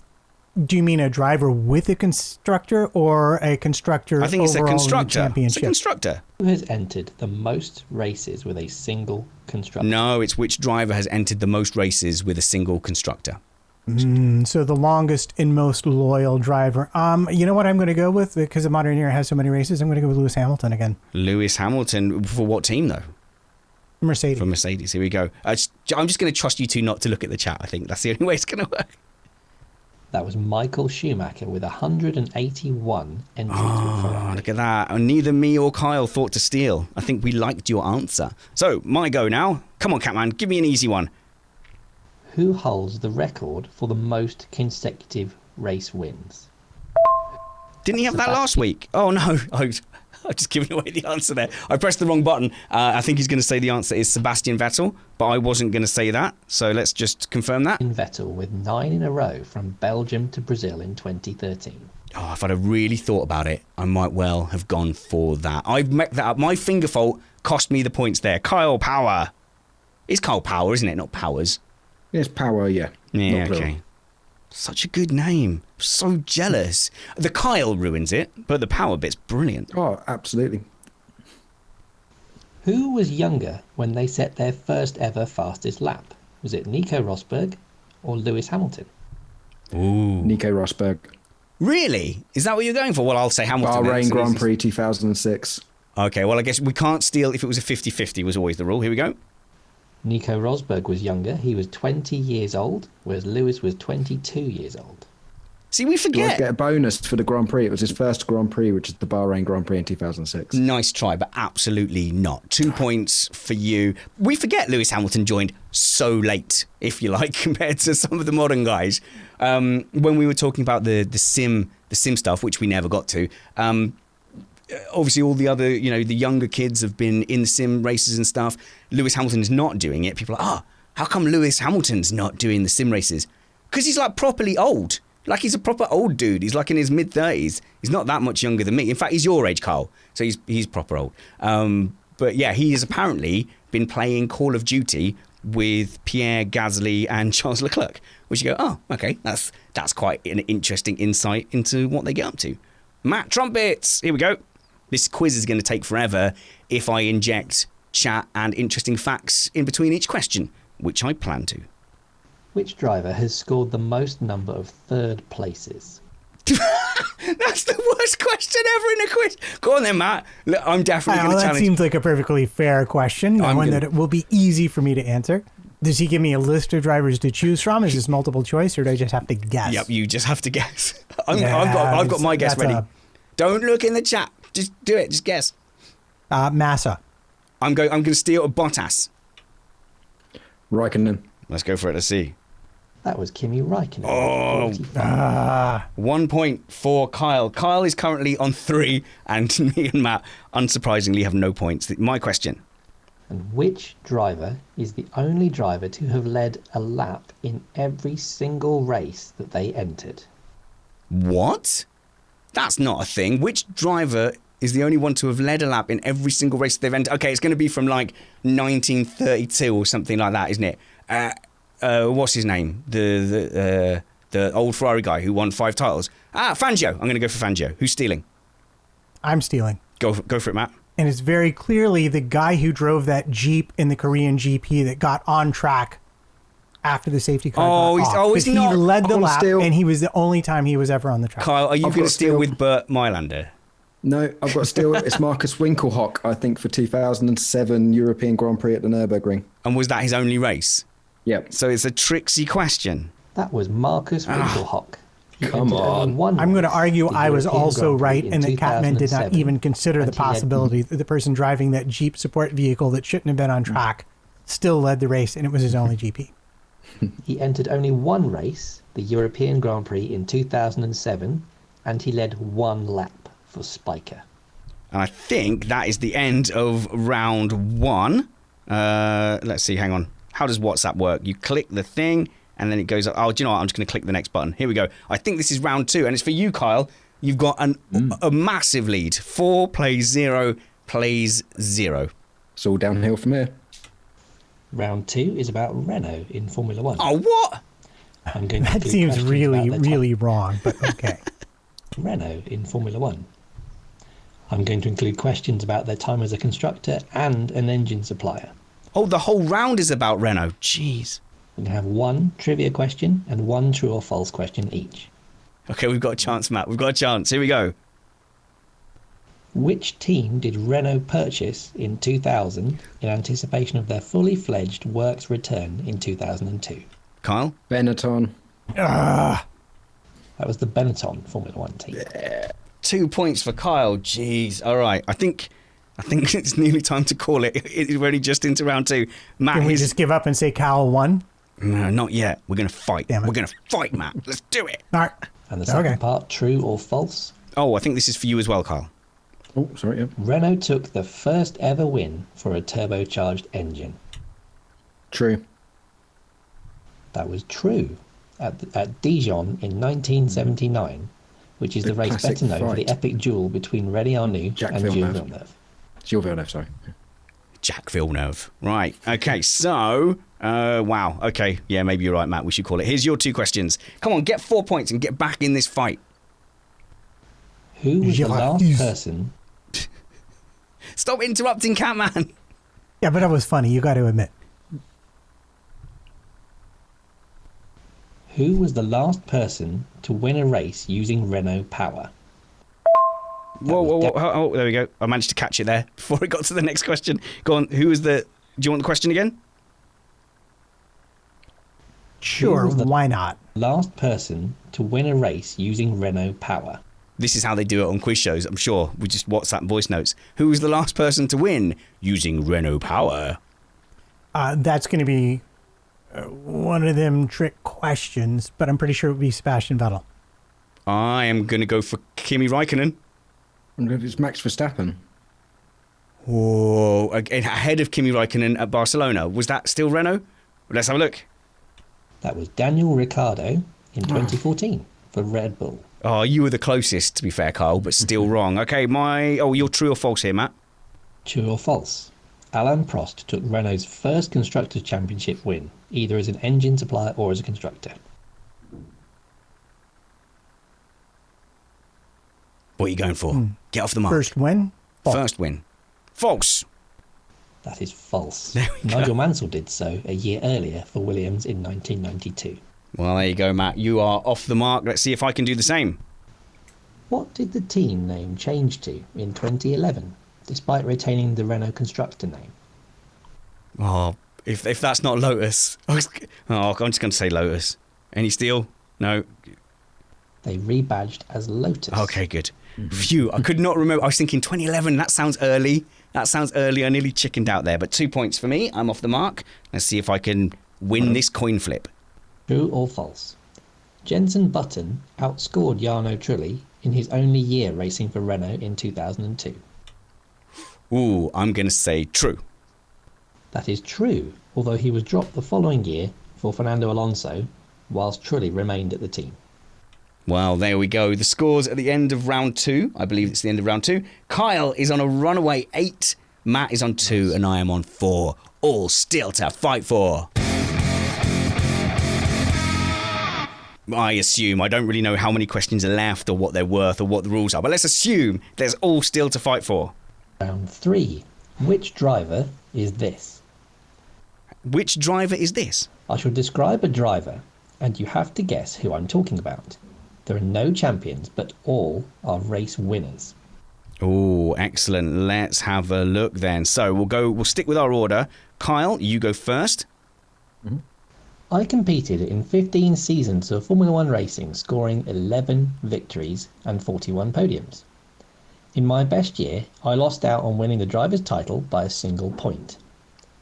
I am the most successful driver at the Turkish Grand Prix, having won it 3 times. Felipe Massa. I am the only driver to have taken pole position in 2014, not driving for the Mercedes team. Definitely. That was Felipe Massa. 2 more points for you, Carl. I have to say, I would have got that one. I'd have got that one as well. Matt, you'd have got that too. I know you would have done. Here we go. Here's yours. I scored my first and last victories for the Benetton team, which were also the team's first and last victories, even though they were 11 years apart. I was also a race winner, taking 10 in total, for Ferrari and McLaren, and I finished 3rd in the championship twice. I was well known for being a prankster in the paddock. Oh, okay, I think I've got it. Oh no, so Kyle, I think we've both got it, but you look to have it first. So you can steal first if Matt doesn't have an answer. It looks like he doesn't. Looks like he doesn't. Go on then, Kyle. Gerhard Berger. I was going to say Gerhard Berger as well. You can have it, because let's close the points up a little bit. You have No, I don't need your pity. Don't give me your pity points, Power. That was Gerhard Berger. No, because you had it really early on, and I only had it after they started talking about being a prankster and 10 wins. So that was definitely you, Carl. This is my question. As soon as you said the Benetton, the first and last with Benetton, it was Berger. Yeah. That was a fuzzy era for me, and that was before he went to Ferrari. And for me, Gerhard Berger was always part of that partnership. It was Berger and Alesi at Ferrari. They would do kind of well, be sort of up front, and then the engine would blow up. And that was all I really ever registered in my young brain of Gerhard Berger. Berger's camera would fly off and smash Alesi's suspension. Yes, of course. Oh, do you know what? I might be tempted to go back and watch a few of those hazy 80s, early 90s races where I think I remember them, but I was probably too young. So this next question, I think, is for me. I raced for Minardi, Jordan, Benetton, Sauber, Renault, Force India and Ferrari. I won 3 races, including one where I was only declared the winner in the week after the race due to a confusion with the race result on the day. I was part of a team that won 2 constructors' titles, but never won the driver's title myself. I've gone on to become the Le Mans 24-hour class winner for Ferrari. Okay, so I think it's Giancarlo Fisichella. Yeah, and you're nodding in agreement. Brilliant. I am Giancarlo Fisichella. Now, I was surprised there. I immediately thought Giancarlo Fisichella, but the amount of teams he drove for, that hasn't registered. That's an incredible amount of teams. Yeah. Proper journeyman. Yeah, proper journeyman. Okay, here we go then. So this is for you, Kyle. I had an offer to replace Ayrton Senna after his death in 1994 for Williams, but chose to stay at Sauber, who gave me my first drive in Formula One. I went on to race for Williams later in my career, but I only took 1 victory to the team, compared to my teammates 7 on the way to the driver's title. I was more successful for the Jordan team, where I took 2 further wins. I dated Karina Betch before she married Michael Schumacher. Schumacher nicked his girlfriend. Oh, super, super awkward. Yeah, Heinz-Harald Frentzen. That was Heinz-Harald Frentzen. Do you know what this quiz is good for? It's not just a fun quiz, but it's just sparking off like loads of like memories. I like the period he's gone for here as well. It's in that sweet spot of stuff I was aware of, but before doing anything like media-wise or even really being super aware of F1. You know, a lot of those memories have faded. This is nice. I think it's before we were like legal to drink as well, so we can kind of remember things. Well, I don't think in the mid-90s there was a legal drinking age, as far as I'm aware. Oh, no. There was a legal drinking age for pubs, but if you wanted Alco Pops or 2020 from the newsagents, no bother. Sorry, Trumpets. Sorry, making you jealous. You can't drink till you're 30 in the US. Here we go. Here's your question. I was going to say that never really stopped us, but... Here we go. That's a dark path. Let's put that on the Remain Indoors show notes. Fair enough. I have my national flag proudly displayed on my helmet. I somewhat embarrassingly crashed into the pit lane entry at the Australian Grand Prix in 1995. I won 13 races in my career and finished second in the Drivers' Championship. That was a question for me, wasn't it? I wasn't paying enough attention. I crashed into a pit lane. I'm just going to go for Grosjean then. Go on, Steele. It's Coulthard. Is it Coulthard? Fair enough. It was 95 at Adelaide when he binned it in the pits. I don't remember that. I don't remember him binning it in the pits. I'll have to look that up. That was David Coulthard. You know when you said, I told you there was, in fact, this was your idea, Kyle. You said, is there a quiz? And then I asked Catman and he was like, yeah, no problem. And look at it. No wonder you wanted a quiz, you smart I git. love F1 quizzes. 14 plays 4 plays 6. That's okay. Me and Matt don't mind being the whipping boys in the quizzes. Right, let's see. I've lost a little bit of track of where we are. That was the last one I played. So there's one more driver thing. Has someone not had it? Has someone not had one? Okay. Had one. I raced alongside Senna at Williams. Quick fire then. Hands up. My one race victory of the team was a dominant display from pole position, but I did not ever visit the podium again. I had a reputation for on-track incidents, and I have since won my class at the Daytona 24 Hours and finished on the podium at Le Mans. Yay! I was Pastor Maldonado. The Senna I referred to was Bruno Senna. That's what threw you. But luckily for me, I had forgotten the first part of the question by the time the second part came along. So that didn't stop me from answering it. But I also would have been caught out by that as well. I think that's the end of the quiz. That's all from me today. I hope you enjoyed the quiz. Don't forget, you can find me at CatmanF1 on Twitter and in the commentary booth for the MAP iRacing Championship. Cheers, Spanners. Thank you very much. Fine job. Yeah, well, I don't mind that. I know it's not like the best sound quality in the world, but the fact that he can just sit there very conveniently at home whilst, performing heart surgery on a conscious duck, that to me, we can put up with that. If he can heal that duck, we can put up with WhatsApp voice notes. I think that worked all right. Yeah, I was just a bit disappointed that there wasn't cats meowing faintly in the background as he was reading out the things. That would have been good. There was cats meowing in our hearts, Kyle. In our hearts. You have 14 points. Matt has 2, and I have 6. A moral victory, and actually, that order is exactly the same, pretty much, as the order on round 3 of the Missed Apex iRacing event, where Kyle, you were much, much faster than us. You've adapted to iRacing from your other sim racing super, super quickly. But first, will you allow me a moment? Because Matt made a very big deal of the championship table. So I just want to ask you, Matt, one simple question. I haven't had a chance to check on the championship yet. I'm currently running 9th out of 50. Where are you? 8th or above, I assume? No. Hooray! Oh, come on! Let me have my moment to gloat. Look upset. Look sadder than that. I'm not the least bit worried about it. What do they say? Swings and roundabouts. You were ahead. I was ahead. I think you're ahead right now by a little bit. But given the fact that I completed no race without damage, I'm not really too concerned. I also outqualified you, even though I only had a single lap. So. Okay, but in my defense, that's because I'm really, really bad at qualifying and the pressure gets to me massively. I have failed to qualify anywhere near my best times in any of the qualifying events. It was a fantastic event. Go back and look at it on Missed Apex Motorsport. I will say definitely better than the Formula E race at home effort that I just caught, where they had a street circuit with damage off and they literally all pushed each other down the second straight on lap 1. Now, Kyle, you're relatively new to iRacing, but you're a very experienced sim racer and kartist.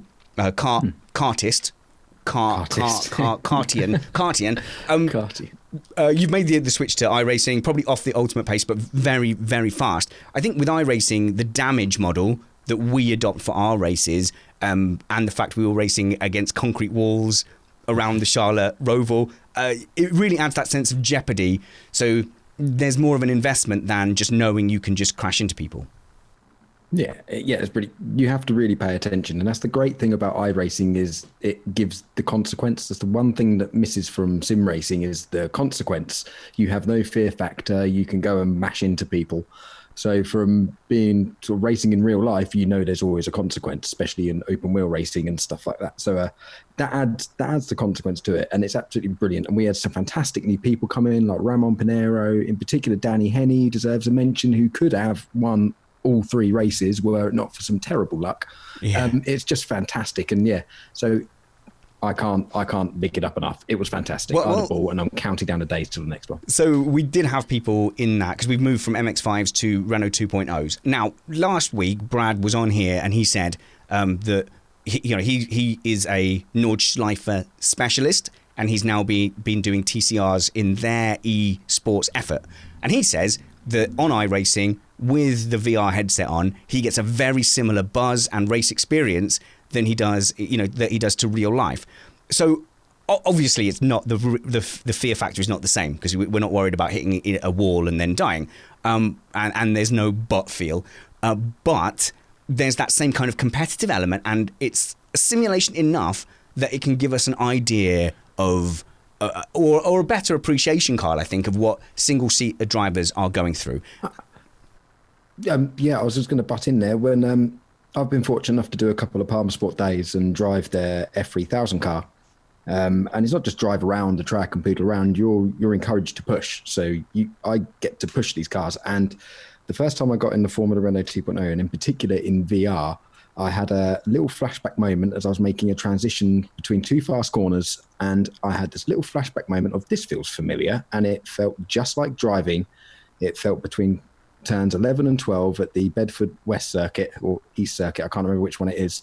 And it felt identical. It felt so close to real life that I had a mini flashback in my brain. And that's brilliant. That's the first time it's happened to me on a game or a sim. And it's not a game. It is a pure sim. Fantastic. And we definitely weren't all crashing into you on purpose because we knew it was your first VR experience. That was so funny. Whenever I saw you on track, launching you up into the air, and you do feel sick. And if you're not expecting it when you get thrown up into the air, like I now have to close my eyes if I get a big wreck. But yeah. So look, all I'm saying is that the fact that the that it is such a close simulation has given us somewhat more of an appreciation of when we now watch single seaters, because I've certainly never done anything like this before, and I get a very good competitive feel. In the live chat, I just have to mention that David Galambos has contributed HUF. I don't know what currency that is. Something francs. 2,000 of them. So wow. Are we fantastically wealthy now? I don't know. But even if it's enough for a pint, thank you very much, David. That is much, much appreciated in our super chat. You can, of course, support us at patreon.com/AmidstApex. Or if you just want to say, nice job, guys, and buy me and Matt a pint, forget about Carl. He's fine. He's a teetotaler. If you want to buy me and Matt a pint, there's a tip jar on the homepage, amidstapexpodcast.com. It's Hungarian Florence. Duh. Oh, okay. Of course I knew that. Yeah. I wanted you to say, apparently it's a £5. That's much appreciated. Thank you very much, guys. Better than a kick in the teeth. Well, no, if it's a £5, that's 1 pint's worth. So I'll have that. Any additional pints go to Matt. That's the way it works. So you have to double up if you want to include Matt. But the appreciation of things like risk reward, Kyle, I thought it's been really interesting for me as someone with no real racing experience. Like me and Matt have probably similar paces, but I think Matt is a bit more aggressive than I am, and I think I am a little bit more drive like a granddad. You're a little bit more sort of someone's coming up behind me, I want to try and benefit from them, which you did to me. So you just moved over. You're like, just go through, and I'm going to follow you through the pack. And we had a complete ball working our way through several people. It was me clearing the way and you just following your way through. Yeah, because other people were going, oh no, it's Kyle, he's way fast. Would pull over, and then I'd stick my nose in as well. But that risk reward, Matt. I mean, we berate F1 drivers for not being ballsy enough. I remember specifically Charles Leclerc in his first year was up, or no, I get confused between Leclerc and Ocon. I think it might have been Ocon actually, in the Force India, up the inside of Vettel and Hamilton at the top of past Eau Rouge, and then the end of that straight. Someone help me. What's that long straight called? But he was up the inside of the Camel Straight. He was up the inside of those guys, and he ducked out and he let the leaders go through, and we're like, oh, come on, you could have been leading a Grand Prix here. But actually that risk reward now, like, I have to eat my words, because I knew full well that when I had ex-Formula 2 driver Ramon Pinheiro, single-seater driver Danny Henney and Bradley Philpott breathing down my neck, I didn't fight those guys. I didn't fight them for a second because I wanted to survive. Now, one of the smartest things you can do is recognize when you're in a proper battle with someone who's around your pace, and when the people are just faster than you. And if they're faster than you, the sooner you get them around, the better off you're going to finish. For me, my frustration with the race was that, at least in 2 of the 3 races, I just was hit from behind, which in circumstances were entirely understandable. But then you're just left driving a damaged car around slower than you can go, and you're just like, but it has given you an appreciation that when you've lost a bit of aero, how much harder the car is to control without, a bit of front wing, or your in your entire case, rear wing. Yeah, it turns out that slows you down. Yeah, you had no rear wing. May I just say, his bit of aero was the entire engine cover, rear wing, the lot, and he did that over half the race. I couldn't believe. I thought it was a graphical glitch when I was coming up to him. I was like, surely not. No, it's just got the rear end of his car's gone basically. So incredible pace considering. And I thought one of the really interesting things that I've now experienced in the sim world, which I had no real idea about watching Formula One, was the effect of the aero wash. So because we've got a mixed ability grid, some of the better drivers have set up, well, in this case, Brad did a setup for us that isn't the ultimate fastest pace, but has a lot of downforce and a little bit of understeer to stop us just losing the back end straight away. Because they are realistic enough that someone of my ability level struggles. In the Silverstone Championship, Brad gave me his out-and-out fastest setup, and I tried to drive that. And Brad does not like a ton of downforce. He basically drives that thing stripped bare and just controls it with magic, presumably. And I really struggled. But for the ones we use with Amidst Apex, we bolt maximum downforce on. We put the brake bias forward so the back end doesn't come out, and and we give it understeer. But because we had so much downforce, the aero wash was quite pronounced, wasn't it, Carl? So within 1.2 seconds of someone, suddenly you were getting a bit more understeer. You got the toe going in, but you had to make totally different decisions in the corners, which is interesting from a driver point of view in itself.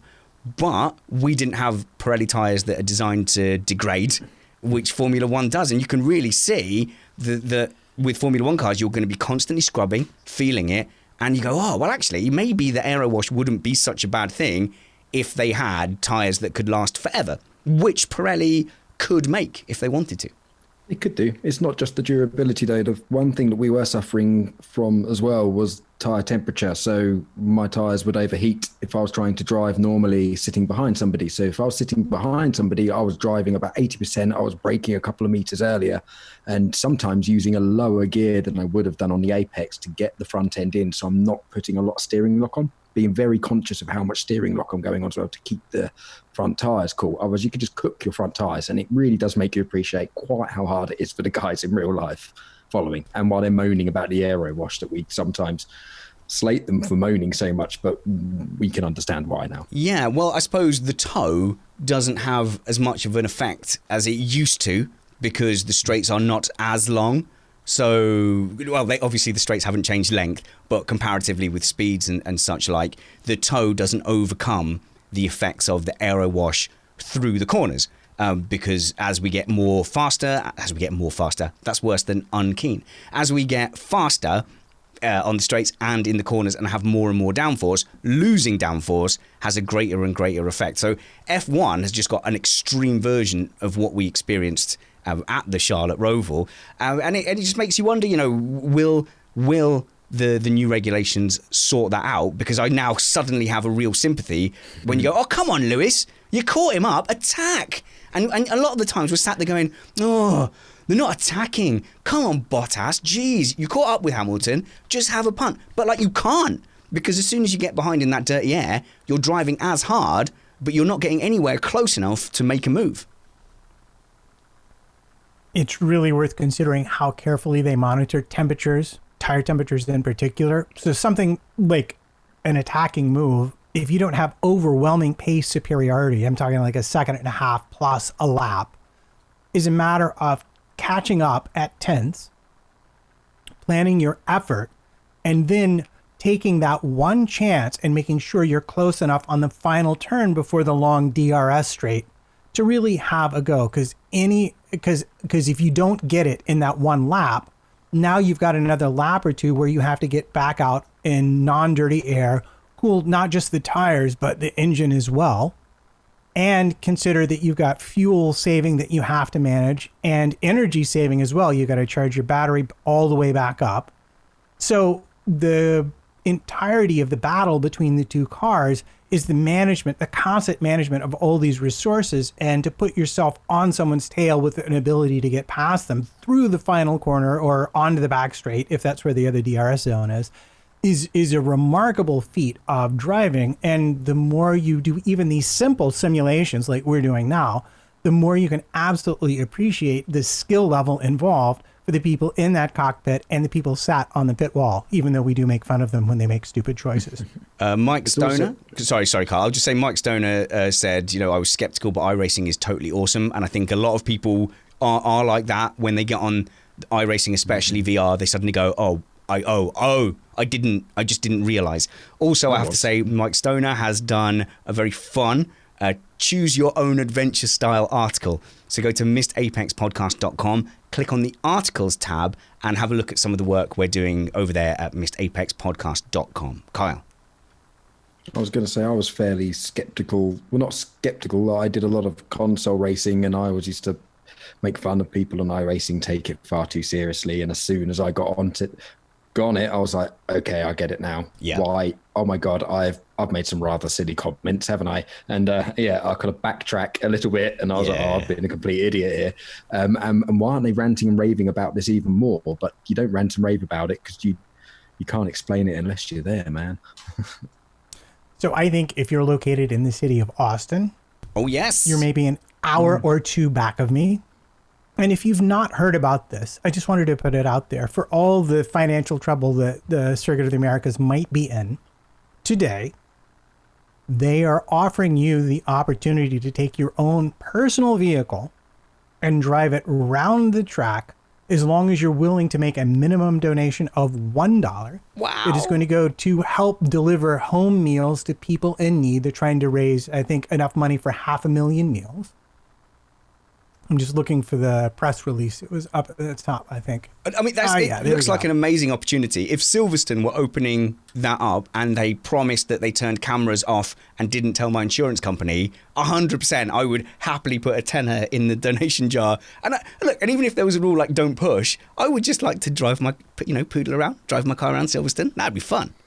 Yep. I just want to mention you can also donate non-perishable items. They have touchless drop-off there. And it's a good cause. And if you live in the area and you happen to be catching the live stream, then by all means, if you can, go and take the opportunity, because driving a car on a racetrack is possibly the most fun you will ever have, period. End of. Yes. Guys, thanks for joining me. I've really enjoyed these shows. I'm so glad we just made the decision to just pile on through.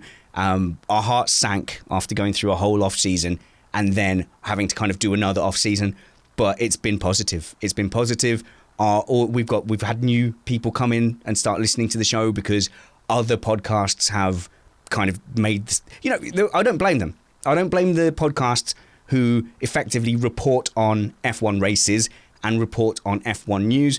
I don't blame them for shutting up shop during this pandemic. However, we've never been reporters. We are a podcast about F1, and F1 is a huge topic. So as long as you guys haven't minded that we've indulged in the topics we want to talk about, and the fact that we've actually, pretty much done 2-hour podcasts every week since the pandemic came out, if you guys are happy, we're happy. We'll keep on going. And frankly, it's been a very good thing for the mental health of the people involved, and hopefully some of the people who are watching as well to get involved and still be doing stuff like this. So Matt, before we get out of here though, we do owe a debt of gratitude. I said our patrons were the favourite people, but there is another group who's my second favourite people.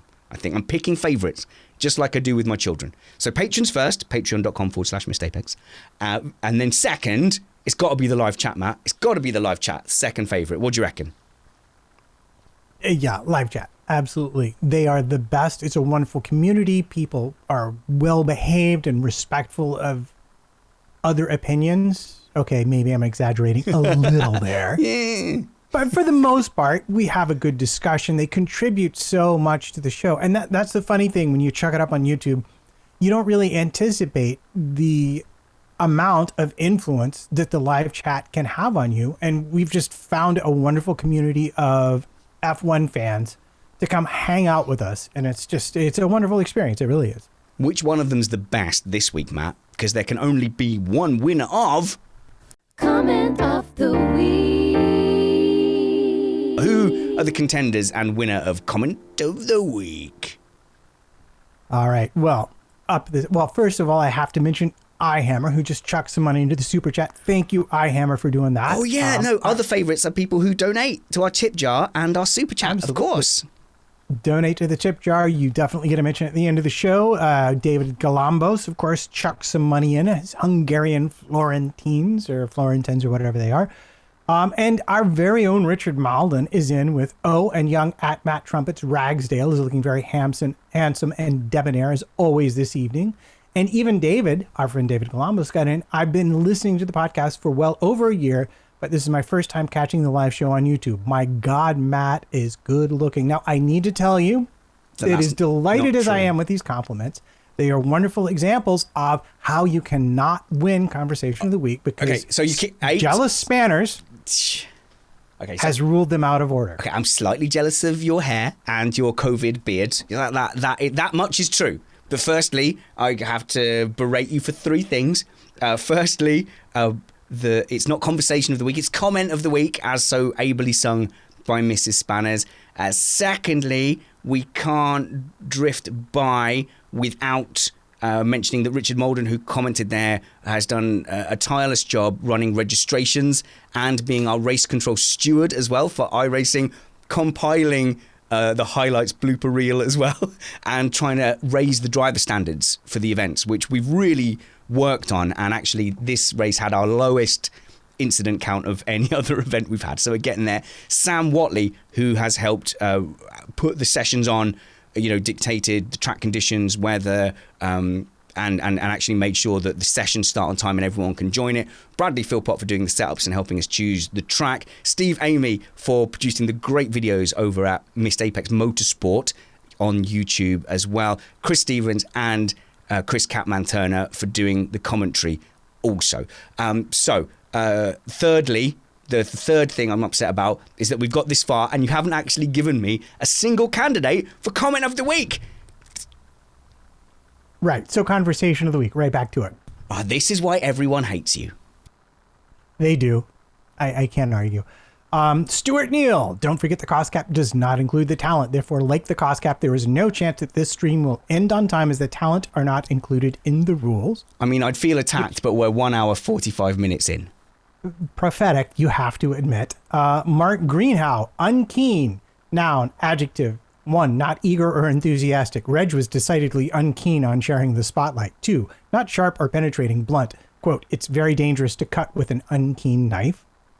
Okay, well, A, that is elite cleverism, and 2, it's siding with Kyle, and Kyle already has so much in the way of fantastic beards, but he does wear glasses, which makes him a not sexually viable adult. So maybe he does need that vote of sympathy.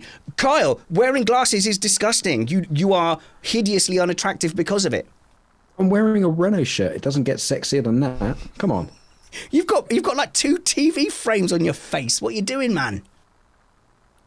It's to calm everyone down, and it makes I don't have to bring my big stick to beat the women off around with me. So it's fine. It's a mitigating set of glasses. Do you know what that is? Yeah, it's a big commitment. It's like a big old wedding ring on your face. Don't come near me, ladies. My eyes are defective and I would not be a good mate. Where are we, Matt? Where are we at? What are we doing? We're down to our friend Michael Dieselhoff. Kyle's ISP is trying to protect him regarding his Renault comments. Yes, I like that. That was a good one. Mike Stoner is in with, I like Ocon. Good to have an Irishman in F1. Don't understand it, but let's assume it's racist and can't win. And finally, we have one more from Mark Greenhow. If my last name was Power, I'd be sorely tempted to change my first name to Max. Absolutely. Only costs like 40 quid. Who's the winner, Matt? I think the winner has to be the Cassandra Lake Stuart Neal. Don't forget the cost cap does not include the talent. Therefore, like the cost cap, there is no chance that this stream will end on time. Okay, mean, but also I think your second win. Congratulations, Stuart Neal. Comment of the week. Follow Kyle. He's on Twitter at KylePowerF1. Matt is at MattPT55. I'm at SpannersReady. The show is at Missed Apex F1. All our stuff is on MissedApexPodcast.com. We have a Facebook page. Search for Missed Apex Podcast.